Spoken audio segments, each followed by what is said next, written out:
हरियाणा में आज से राजस्व विभाग के पटवारी और कानूनगो 2 दिन के सांकेतिक धरने पर बैठ गए हैं। आखिर क्या है इस विरोध की वजह और क्यों आम जनता को हो रही है भारी परेशानी? आइए जानते हैं। दी रेवेन्यू पटवार एवं कानूनगो एसोसिएशन के जिला प्रधान रणबीर सिंह से। रणबीर सिंह का कहना है कि सरकार द्वारा बनाया गया नया पोर्टल सिरदर्द बन गया है। राजस्व विभाग में जमाबंदी और इंतकाल के लिए लागू किए गए नए पोर्टल में पिछले 4 महीने से भारी तकनीकी दिक्कतें और अनियमितताएं आ रही हैं। पोर्टल की खामियों के कारण हर रोज आम जनता और पटवारियों के बीच झगड़े हो रहे हैं और लोग तहसीलों के चक्कर काटने को मजबूर हैं। गिरदावरी और डिजिटल फसल सर्वे के लिए न तो टैबलेट दिए गए हैं और न ही 20 मीटर की रेंज की शर्त व्यावहारिक है। धान और गन्ने जैसी फसलों के खेतों के अंदर जाकर 20 मीटर की रेंज में सर्वे करना पूरी तरह असंभव है। रणबीर सिंह ने बताया कि कई बैठकों के बाद भी समाधान न निकलने पर एसोसिएशन ने मजबूरन 20 और 21 अगस्त को पूरे हरियाणा में 2 दिन के सांकेतिक धरने का फैसला किया है। अब देखना यह होगा कि सरकार और आईटी टीम इन तकनीकी समस्याओं का समाधान कब निकालती है, ताकि कर्मचारियों और आम जनता को इस राहत मिल सके। इस अवसर पर भारी संख्या में पटवारी गिरदावर। जी सर, आज आप लोग हड़ताल पर बैठे हो, क्या विषय है? मैं रणबीर सिंह, जिला प्रधान द रेवेन्यू पटवार कानूनगो एसोसिएशन जिला रेवाड़ी। सर्वप्रथम तो मैं मीडिया बंधुओं का हमारे इस सांकेतिक धरने में पहुंचने पर हार्दिक स्वागत करता हूं। हम पूरा पटवारी परिवार, रेवेन्यू परिवार सरकार द्वारा ज़बरदस्ती थोपे गए एक न्यू मॉड्यूल सिस्टम से प्रभावित हैं। इस सरकार ने इतनी तानाशाही कर रखी है, उस न्यू मॉड्यूल को ज़बरदस्ती रेवेन्यू पटवारी कानूनों के ऊपर थोप दिया, क्या है जिसके अंदर ढेर सारी खामियां हैं। इस न्यू मॉड्यूल में जमाबंदी और मुटेशन मेन है, मुटेशन जिससे मलकियत की तब्दीली होती है। आज एक आदमी रजिस्ट्री करवाता है, उसको अगले दिन मुटेशन की भी चाहत होती है। 22 मई को ये मॉड्यूल लॉन्च हुआ। हरियाणा सरकार और उसकी आईटी टीम लगातार इसके इंटरफेस को चेंज करती रहती है। लगातार शाम को कुछ करके सोते हैं, सुबह कुछ मिलता है, सुबह कुछ करते हैं, शाम को कुछ मिलता है। तमाम तरह की जो व्यक्ति की भू मलकियत है वो प्रभावित हो रही है। किसी भी आदमी का कोई हिस्सा, कोई किला नंबर, कोई रकबा इतने ज़बरदस्त तरीके से प्रभावित हो रहे हैं कि आज रेवेन्यू पटवारियों को अपनी जान बचानी मुश्किल हो रही है। हमारी एसोसिएशन समय समय के ऊपर सरकार को अवगत करवाती रही है, पत्र के माध्यम से अवगत करवाती रही है, मीटिंग के माध्यम से अवगत करवाती रही है, लेकिन वो कह रहे हैं कि हम सुधार कर रहे हैं, हम चेंज कर रहे हैं। बावजूद इसके इस न्यू मॉड्यूल में टस से मस कोई सिस्टम नहीं हो रहा है।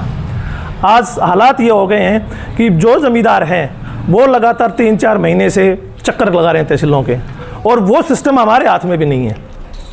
कुछ डॉक्यूमेंट हमने यहाँ पर रखे हैं, ये तो ढेर सारी खामियां हैं, लेकिन हम सिलेक्टेड यहाँ रखे हैं जो मीडिया के सामने हम दिखाना चाहते हैं। कॉपी भी उपलब्ध करवाएंगे अगर मीडिया चाहेगा तो। आप उनको अखबार में छापिए कि किस तरह से एक नए ज़मीन किसी ने खरीदी और उस आदमी का नए ओनरशिप में नाम आना चाहिए, वो नाम का नाम गायब हो रहा है, किला नंबर गायब हो रहा है, रकबा गायब हो रहा है। लाखों रुपये, करोड़ों रुपये लगा के ज़मीन खरीदी है, क्या उसने इसके लिए खरीदी है? तो उसका मानसिक प्रताड़ना का शिकार हो रहा है पटवारी। जो हमारा रेवेन्यू विभाग है, इवन अधिकारी भी इससे परेशान है, लेकिन पटवारी सबसे ज़्यादा परेशान है, क्योंकि मेन कड़ी का काम वो करते हैं। और पोर्टल के ऊपर इंतकाल मंजूर होने के बाद, देखिए रेवेन्यू में आज तक ऐसा होता आया था कि जब इंतकाल मंजूर हो गया तो उस आदमी को हम कॉपी उपलब्ध करवा देते थे, उस भू मालिक को, और उस राजस्व रिकॉर्ड में बिल्कुल अपडेट हो जाता था। आज तहसीलदार के यूजर से इनकॉर्पोरेट होने के बाद, सैंक्शन होने के बाद, अगले दिन जब पटवारी उसका प्रिंट लेता है तो उसके अंदर से नाम मालिक का नाम गायब रहता है। इतनी भारी खामी इस मॉड्यूल के अंदर आ रही है। हमने बिल्कुल परेशान होने के बाद, 3 महीनों की जद्दोजहद के बाद, जब सरकार ने हमारी एक नहीं सुनी, तो हमारी रेवेन्यू पटवार कानूनगो एसोसिएशन हरियाणा राज्य कमेटी ने यह डिसीजन लिया कि हम 2 दिन का सांकेतिक धरना पूरे हरियाणा राज्य में इसके खिलाफ करेंगे, सरकार को चेताएंगे और हम इस गलत काम के बिल्कुल भागीदार नहीं बनेंगे। फिर भी सरकार अगर फोर्सफुली हमारे ऊपर अगर ऐसा करती है तो ये धरना, ये सांकेतिक धरना हड़ताल में भी बदल सकता है, लंबा भी चल सकता है। दूसरा हमारा है डीसीएस। पहले जो हम गिरदावरी करते थे वो ई गिरदावरी होती थी। एक डीसीएस का ऐप बना के हमारे ऊपर ऐसा थोप दिया और दूसरे स्टेट में भी लागू किया गया, लेकिन वहाँ प्राइवेट एजेंसी काम कर रही हैं। बेरोजगारों को रोजगार उपलब्ध करवाया जा रहा है और काम भी करवाया जा रहा है, लेकिन यहाँ तो सरकार को पटवारियों से ही करवाना है। और उसकी बैरिकेशंस इतनी ज़बरदस्त बना रखी हैं, पहले जो 150 मीटर का दायरा होता था वो 20 मीटर का दायरा कर दिया है। आज अगर एग्जाम्पल के तौर पे एक खेत के 4 टुकड़े हैं तो उस पटवारी को 1 घंटे तक उसी खेत के चक्कर काटने हैं। उस खेत के चारों तरफ तारबंदी हो, चाहे उसमें करंट छोड़ रखा हो, चाहे उसमें पानी भरा हो, चाहे उसमें ईंधन लगा हुआ हो, लेकिन आपको अंदर जाना ही जाना है। उसकी लाइव लोकेशन के साथ उसकी गिरदावरी करनी है DCS के माध्यम से, जो कि इम्पॉसिबल सा है। कम से कम जब एक पटवारी जा रहा है, उसको नज़र आ रहे हैं 3-4 किले यहाँ खड़े होके, वो इतना तो कर सकता है। आज धान के क्षेत्र में जहाँ पूरे के पूरे गाँव में 1-1 किला धान का है, उसमें हर खेत में जाने का क्या औचित्य बच जाता है। हमने सरकार को इस मामले में अवगत भी करवाया, चेताया भी है, लेकिन सरकार इससे भी बाज नहीं आ रही है। तो 2 हमारे इसके अहम मुद्दे हैं। मुद्दे बहुत हैं, लेकिन जो बिल्कुल ज्वलंत मुद्दे हैं जिससे पटवारी समाज बिल्कुल आहत हो रहा है, परेशान हो रहा है, इन तमाम बातों के खिलाफ हम 2 दिन के सांकेतिक धरने के ऊपर बैठे हैं। सरकार ने इस न्यू मॉड्यूल में ऑटो म्यूटेशन नाम का एक विकल्प दिया। सरकार ने कहा कि जो ही रजिस्ट्री होगी उसी टाइम उस रजिस्ट्री का एक इंतकाल नंबर जनरेट हो जाएगा, जो रजिस्ट्री के कोने के ऊपर छप कर आएगा। कोई दिक्कत नहीं है, हमें कोई ऐतराज़ नहीं है।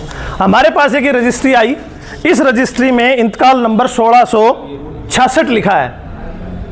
1666 हमने सर्कल किया हुआ है। तो इसका मतलब ये है कि जब पटवारी इस रजिस्ट्री का इंतकाल दर्ज करेगा तो वो इंतकाल 1666 पर दर्ज होना चाहिए। ये पटवारी की मर्जी नहीं है, ये रेवेन्यू विभाग की मर्जी नहीं है, ये ऑटो म्यूटेशन पोर्टल की मर्जी है।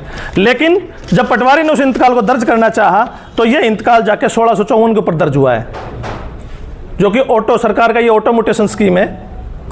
रजिस्ट्री में कोई नंबर आ रहा है, म्यूटेशन में कुछ और नंबर आ रहा है। एक इंतकाल ये कि हमारे पास धारूड़ा तहसील का है, खटावली गांव का 3315, जिसके अंदर पटवारी ने दर्ज कर दिया और तहसीलदार ने मंजूर भी कर दिया। मंजूर करने के बाद जो न्यू ओनर का कॉलम है ये बिल्कुल खाली पड़ा है, मैंने पेन से मार्क किया हुआ है, इसके अंदर उस मालिक का नाम ही गायब हो गया। अब ऐसे रिकॉर्ड से आप क्या अपेक्षा कर सकते हो कि जो आपकी ऑनलाइन जमाबंदी है, जो आपकी लाइव जमाबंदी है, इस भू मालिक का नाम नहीं आएगा। अगर इसको आगे खरीद फरोख्त करनी पड़ेगी या फर्दर कोई अपनी लैंड पे फसल बेचना होगा, कुछ लोन लेना होगा, तो मालिक ही शो नहीं करेगा। ऐसी परिस्थिति में कैसे काम चलेगा। अब ये देखो मनेठी तहसील का है, इंतकाल नंबर है 4014, इसके अंदर इंतकाल दर्ज कर दिया पटवारी ने, सारे काम हो गए। पुराना मालिक, काश्तकार और किला नंबर सब गायब है, कॉलम बिल्कुल खाली आ रहे हैं। आप इसकी फोटो ले सकते हैं, देख सकते हैं।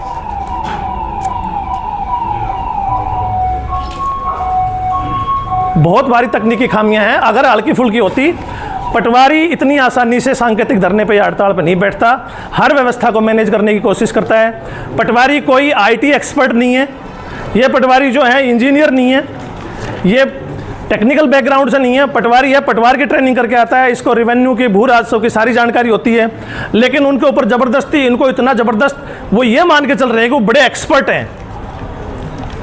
अगर पटवारी इतने एक्सपर्ट होते, उसके बावजूद भी अपनी कैपेसिटी से, अपनी कैपेबिलिटी से 100 गुना ज़्यादा रात के 12-12, 1-1 बजे जाकर OTP ले लेकर अपना काम कर रहे हैं, उसके बावजूद उसका नतीजा ये है कि सारा प्रोसेस जीरो।